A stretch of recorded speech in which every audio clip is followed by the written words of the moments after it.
Today we're throwing a wild kids party while Mom is tackling a cross challenge, accidentally dropping it in the lawn, just as a chain-smoking uncle cuts grass nearby. Mom is rushing to the hair salon for a makeover, but the salon chair is acting up, leaving a perm clip on the wet floor as the stylist works their magic. Clerk's mop knocks over shampoo, spilling conditioner as the ceiling fan wobbles. A disaster begins when mishaps and neglect combine. At this very moment, the horror script starts to unfold, and I'm truly like, sorry, everyone. I'm really sorry. Sorry. Sorry. I'm really sorry. Sorry. Let's give it another try for round 2. Tune your brushes. With Death C, is it possible that even Grim Reaper shows some mercy sometimes? But of course, surviving a close call means the Reaper is keeping tracks, and Nick quickly learns about Mom's fate. Putting together all the clues and his so-called psychic visions, Nick realizes he might just know the cause of their doom. Other survivors seem to be marked for Grim Reaper's list, but his buddy Hunter is skeptical of the whole thing. Hunter just wants to save a life with his gal Jenny. Just as they leave, Nick senses another death omen coming, see a welding gun, steel locks and a flying gas cannon. The irritable survivor is a mechanic. They spot discarded clothes on the monitor and find him at the shop, matching Nick's hallucinations. Subtitles, however, right at this very moment, someone unexpectedly shouts out, "You're going to die." Obviously, the irritable man doesn't believe it at all, as yet another name is removed from the list. Next to die are friends Hunter and Jenny. As Nick's about to call the police, another vision hits a coin gauge and bursts pipe. As he sees a pipe dyed red, it's clear someone is connected to their fateful end. Just when Nick dials Hunter's number, a kid zaps Hunter in the face with a water gun. Off goes the phone as it shorts from water, leaving Nick in a panic, desperately yelling, "You've got to survive." Beaming, Hunter snatches the water gun, carelessly tossing it behind a fence, only for it to slide right down and open the pool's drain. The drainage system kicks into high gear, sucking up the filter like a vacuum, and while Hunter lounges pretending to chill, the nearby sports field gives Death a helping hand. Hunter's lucky coin rolls into the pool, his magic charm, just as he dives in, inadvertently getting snagged by the drain. Meanwhile, Jenny walks out freshly dressed, tossing some spare change to a street bum, who looks utterly disgusted and tosses a penny back at her, sending the huge splat of bird droppings land smack on Jenny's windshield while she's oblivious, casually chatting with her friend Lucy before hanging up on a warning call.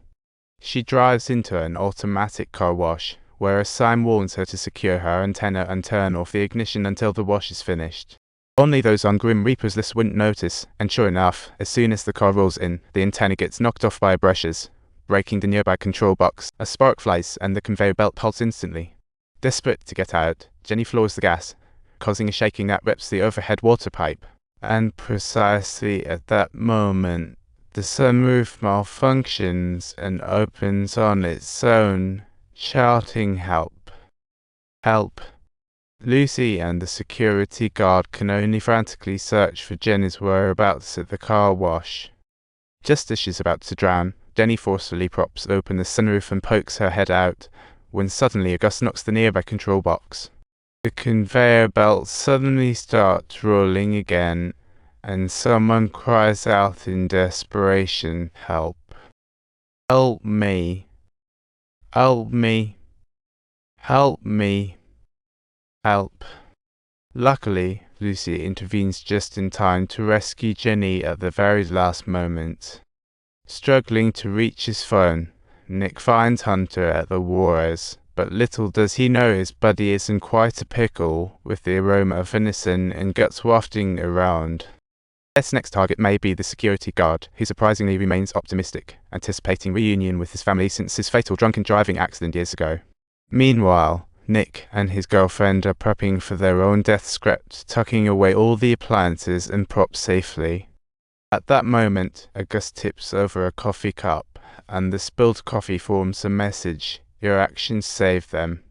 Subtitles, Netizens have been flooding the comments section with their remarks as the police officer coincidentally comes across the security guard who has repeatedly failed in his attempts to commit suicide.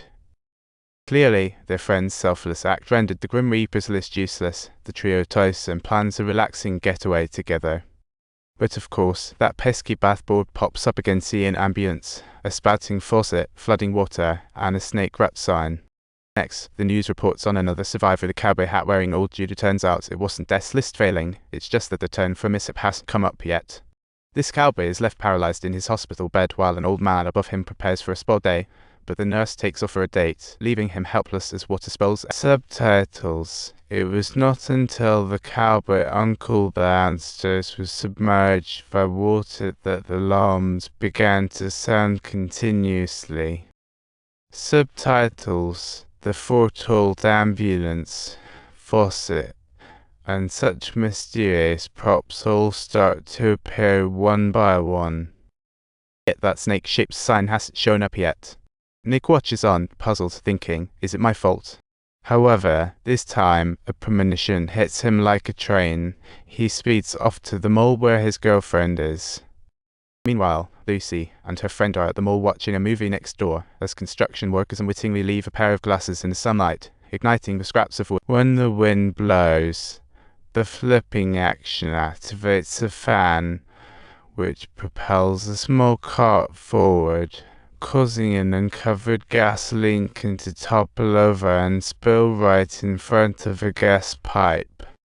By the time Nick arrived at the cinema, the flames had already spread to the gasoline, and the realism of the 3D effects caused an intense surge in adrenaline levels.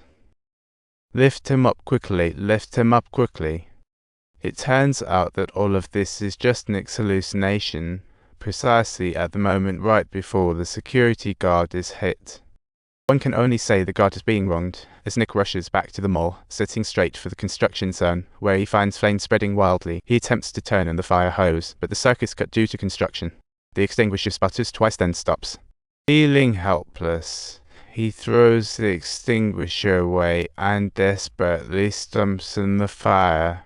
Just as it seems the flames are about to be extinguished, a gust of wind carries burning embers to another pile of wood scraps.